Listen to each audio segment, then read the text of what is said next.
বিয়ে শাদী করবেন, আপনি স্ত্রীকে নিয়ে ঘোরেন, স্ত্রীকে নিয়ে আল্লাহর সৃষ্টি দেখেন, স্ত্রীকে নিয়ে আপনি বাইকে ঘোরেন, রিক্সায় ঘোরেন, চটপটি খান, ফুচকা খান, আইসক্রিম খান, কোনো সমস্যা নাই। এবার তো যুবকরা বলবো যে ভাই বিয়ে শাদী তো দেয় না, কি করবো? আমি পরামর্শ দিচ্ছি বড় ভাই হিসেবে, প্রথমে হালাল রিজিকের সোর্স করতে হবে।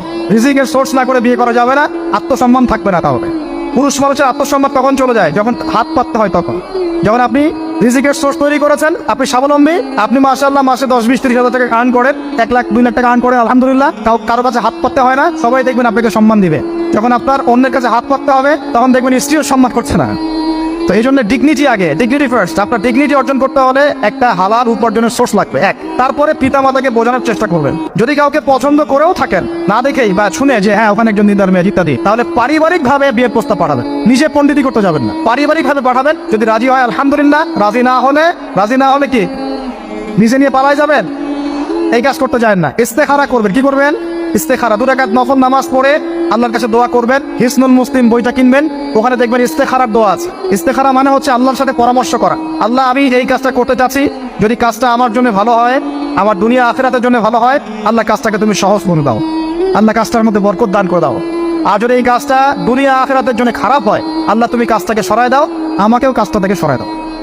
এটা হচ্ছে ইস্তেখারা। এই দোয়া বেশি বেশি করলে ইনশাআল্লাহ আল্লাহর পক্ষ থেকেই ফয়সালা হবে। আর এই জায়গায় বেশি ব্যতিব্যস্ত হবেন না। অনেক সময় কিন্তু ফ্যান্টাসিতে ভুগি আমরা, অস্থির হয়ে যাই।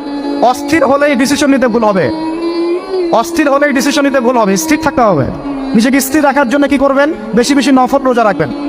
বেশি বেশি কি করবেন? নফল রোজা রাখবেন। আর ভালো কাজে ব্যস্ত রাখবেন নিজেকে।